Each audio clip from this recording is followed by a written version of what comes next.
I have Mr. Fox, and was just seeing if you would lower his bonds or maybe give him a personal bond. He is retired, and then he's also on a deferred for terroristic threat. Oh my God, Mr. Fox picked up on a case. This Yes, Mr. Judge. Fox.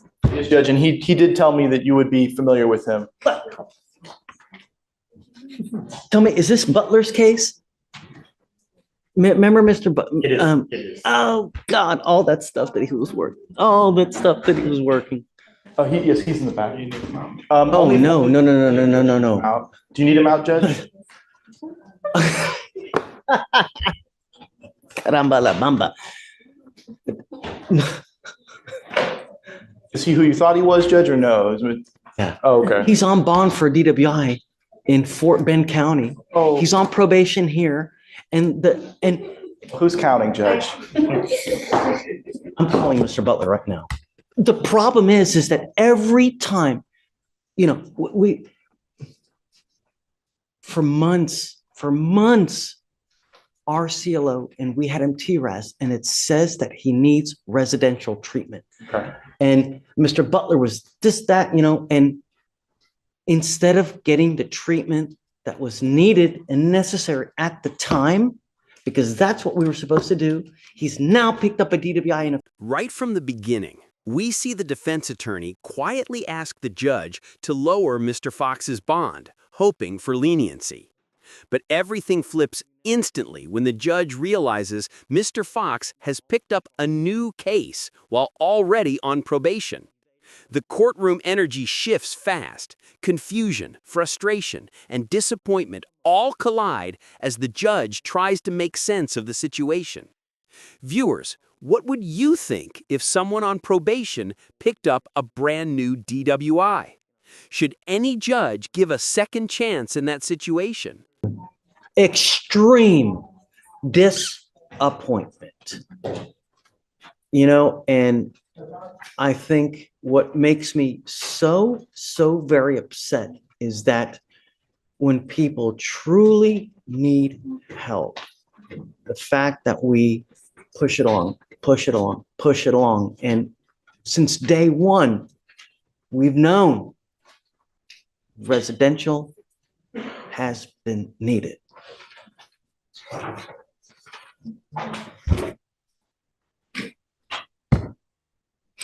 It's time. You now stand charged with another DWI. You're also charged with evading arrest in a motor vehicle. On that one, you're facing up to 10 years in prison, a minimum of 2 years, a maximum of 10 years in prison. We're going to do probable cause. You have the right to remain silent. Anything you say can or will be used against you. You have the right to have an attorney present. If you cannot afford one will be appointed to you, sir. Yes, Judge. The officers observed the defendant engage in a race with another car on a road in Harris County, Texas.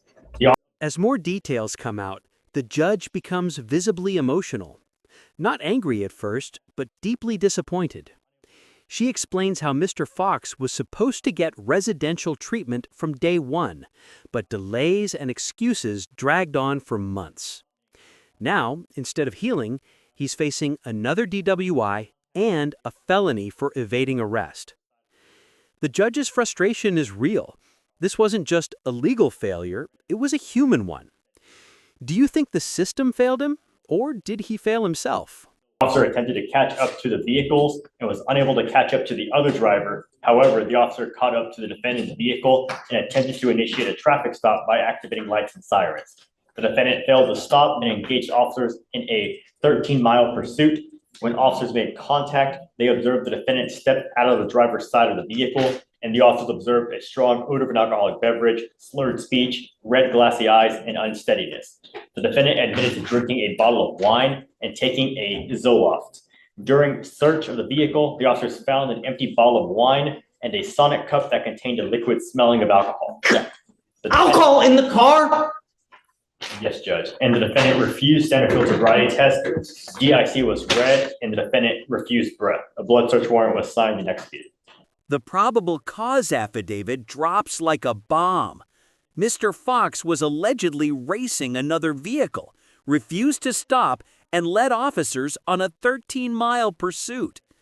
When officers finally made contact, they found wine bottles, alcohol cups, and clear signs of intoxication. The judge listens in disbelief. This isn't a small slip-up. This is dangerous behavior. Should someone who leads police on a chase ever receive leniency? Tell us in the comments.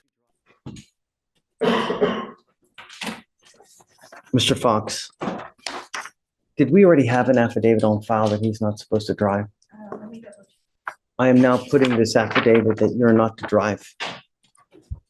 If I find that you drive, and I don't care what your reason is, if you get out, because I don't know if you're getting out, then I will have a contempt hearing and you'll be facing an additional 6 months in jail and a $500 fine every time you get into a car and drive.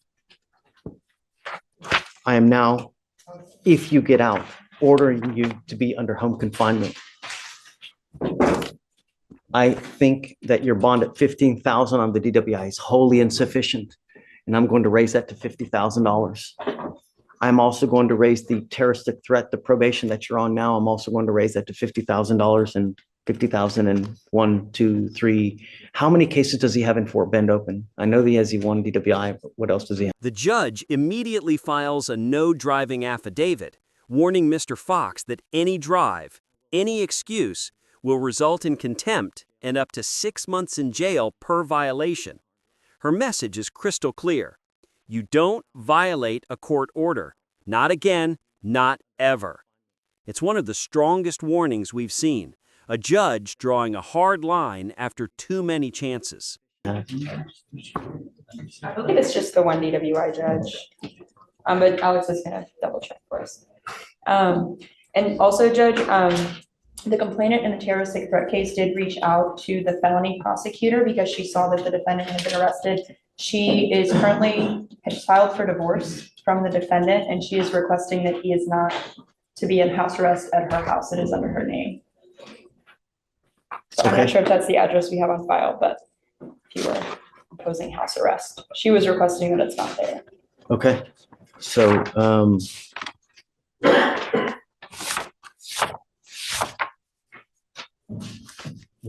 I need to get Mr. Butler here so we can deal with this case as well, though.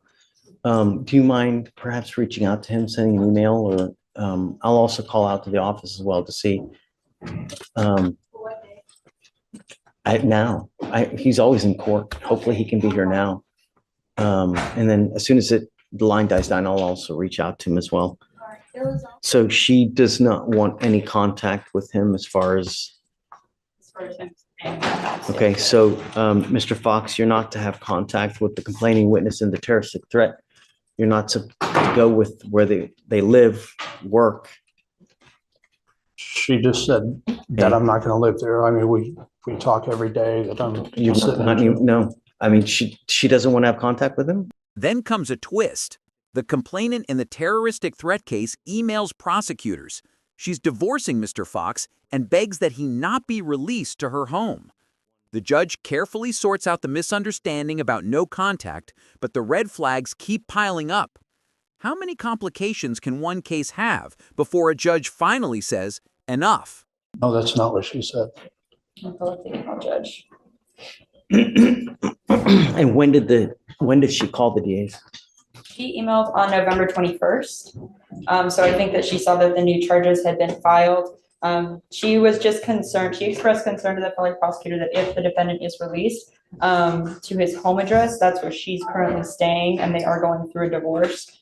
I don't think she'd said anything about no contact between the two. She just requests that he's not sent, Okay, so I won't do the no contact then. Okay. Okay, I want to have a hearing on this ASAP. I'm not waiting anymore on the stuff from, damn it, I can't do anything now. He's got these cases open anyways. All right, Mr. Fox, if you're released, like I said, home confinement, on one ankle, you will get a GPS monitor. On your other ankle, you will get a Scram ankle monitor, so we know that you're not consuming alcohol. Is that it? I guess that's it, right? No weapons. And then he'll have to, prior to release, he's going to get all those, and then You'll have to find somehow another address for him to live, James, because, you know, we need the address prior. And I mean, I don't know if he's going to bond out now, but Yes, Judge. see, but Can I get that rehabilitation that you had offered? The judge orders home confinement, GPS monitoring, and a Scram alcohol monitor, basically locking down every inch of Mr. Fox's freedom if he's released. She raises all his bonds dramatically, clearly fed up with the chaos surrounding this defendant. We are done playing games. Is this fair? Or is the judge being too strict? What do you think? not while cases are open. You have the case also that's open in Fort Bend as well. Yes. I don't know what's going to happen in there. I'll tell you, those cases take even longer to resolve than here. And then how are you going to be able to resolve that over there when you've got this stuff over here? So at some point, you're going to have to transfer over there, resolve stuff. It's just, it's even more of a mess now. So, all right, I guess I'm going to have you put back now. I want to wait to see if we can get Mr. Butler here today. And then if not, we'll just roll it to tomorrow until we get him. And Judge, I have 2 more in custody. Okay, who's next? You are Aziel Gracia. Sir. Mr. Gracia, so He's charged with, I've never seen this before, Judge, but he's charged with violating a bond condition. yeah, I mean, I've certainly seen it. And, It's either It's not a protective order, it's a bond condition. right, because they can't make the protective order case because it's been more than 61 days, Had right? nothing to do with the protective order, Judge. So, yeah, right, I get it. It was a different situation completely. Had nothing to do with family violence. Get there. So you're charged with violation of a bond condition / protective order. You are facing up to a year in jail and or a $4,000 fine. We are going to do probable cause. You have the right to remain silent. Anything you say can or will be used against you, sir. If you cannot afford a lawyer be appointed to represent you. So before we start, was he in a PTI? Is that why this case is 1,000 days old? Yes, sir. He just has a few BIP classes left to finish the PTI. Okay. Okay, go for it. Judge. The officer was dispatched to a business in Harris County, Texas, in response to a disturbance. Upon arrival, the officer observed the defendant grab another male aggressively, and the officer conducted a search on the defendant's person and found a loaded gun. Just when things calm down, a second defendant appears, Mr. Garcia, charged with violating a bond condition by possessing a loaded gun while already in a domestic assault PTI program. The judge is stunned. You don't get it. No means no. The disappointment is deep and the emotional tension rises again. You can feel the judge losing patience with repeat violators who don't follow basic rules. Gun in the front pocket.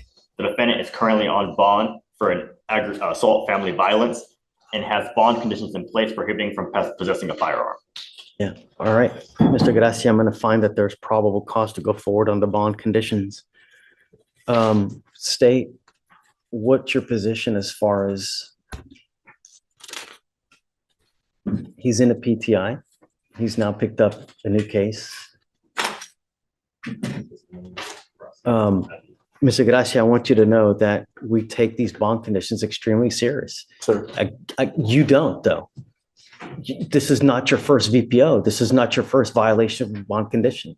You don't get it. No means no. Doesn't mean maybe. Doesn't mean I'm going to a high crime area. No means no. And now there are consequences. Stephen. Judge, can I tell you a little bit about the case? Sure. You know, just to explain to you what happened. He was at his business. He owns a trucking company. He hired somebody who he said he took a chance on him because he's has a sketchy record, convicted felon. It didn't work out within a couple of days. So he ended up firing the individual. The individual refused to leave the premises or refused to accept it. So he started threatening him. He went inside. The individual started trying to damage the trucks. So at that point, he was fearful. He went and retrieved a firearm that he knew was hidden in the vehicle. I'm sorry, in there. I understand, Judge. And It's about the worst thing that you can do. Imagine if you use the firearm. Who gets charged with murder, Mr. Gracia? Who has now dug themselves into a potential 50-year hole? We have a case like that today where a meager argument, someone who's charged with assault is now charged with murder because of a silly ass, stupid ass argument. Now, dude is sitting in custody with a $250,000. And he's been punished at this point, Judge. He's been punished for violating the bond by getting an entire new case on that. So as far as him going into custody for violating the bond condition, I would hope that you would take that into consideration, the fact that he has gotten punished on the bond violation already, and the fact that he's already had to hire a new attorney for two cases at this point, and it's probably going to affect the other case. The defense attorney tries to explain the gun was for protection at his business because a fired employee became aggressive. But the judge isn't having it, reminding everyone that when you're under bond conditions, you cannot take justice into your own hands.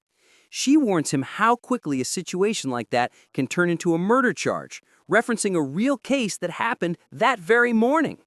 What would you have done in his situation? Call the police or grab the gun?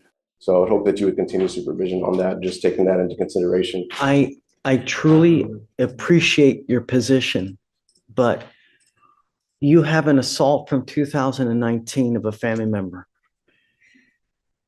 The following year, you pick up a violation of a protective order or bond condition. Now you have another assault that they were even, what the hell you're looking over there?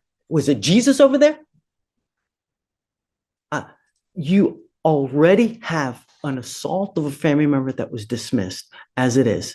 You were lucky enough to even have this kind of an agreement where they're willing to dismiss a second assault of a family member, and now you pick up another violation of a bond condition. Eric, he doesn't get it.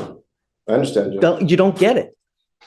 And now I have to show you we mean business. I think that you are utter and complete danger to public safety. And I will do everything in my power to protect my public in every single way. Because the last thing I want is you to pick up a murder case like we have here this morning. Someone else goes with you. Judge, one more thing. There's a bond condition on there that he's not allowed to return to that address.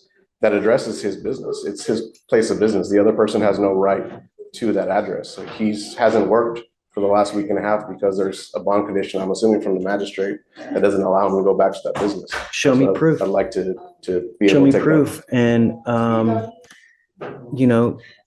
the proper, and you need to advise the proper way to do things is you call the cops. I get it, Judge. Really. I mean, that's, if you own the business, you show it.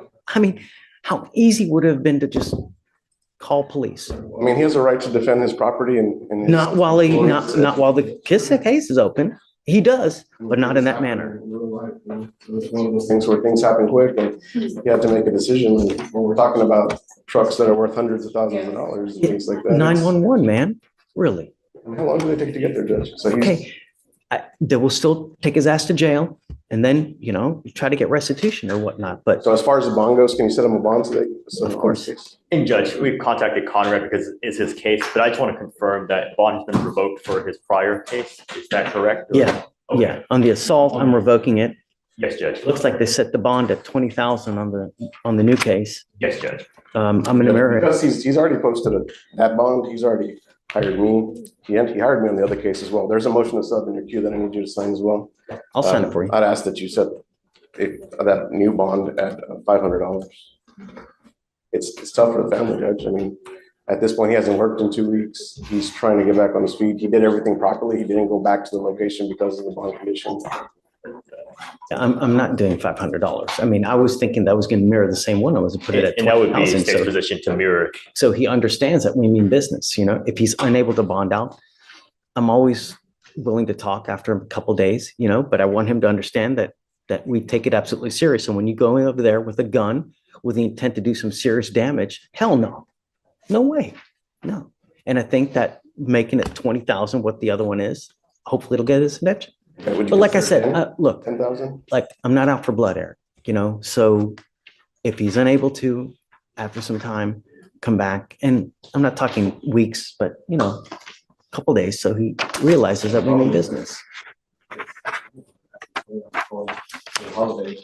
So we're talking about 2 weeks minimum. So would you consider giving him 10,000? Well, remember, I Zoom, so you can be an up. The judge reviews his long history, multiple assaults, multiple violations, and now a new gun case. She revokes his previous bond immediately and sets a new one mirroring the earlier $20,000 amount. Her message is crystal clear. We take this seriously. You will learn today. Even the defendant's mother standing nearby can't change the outcome. This courtroom is running out of mercy. In this hearing, Judge Fleischer dealt with 2 defendants, both with repeated violations and escalating behavior. Mr. Fox's pattern of substance abuse, evading arrest, and treatment delays led to bond increases and a strict set of release rules. Mr. Garcia's firearm possession, while under PTA and assault conditions, resulted in bond revocation and a stern warning about public safety. Both cases highlight how repeated violations push judges to enforce strict consequences to protect the community. If you found this courtroom breakdown gripping, hit like, drop your thoughts below, and subscribe for more intense real court moments, legal breakdowns, and dramatic hearings caught on camera.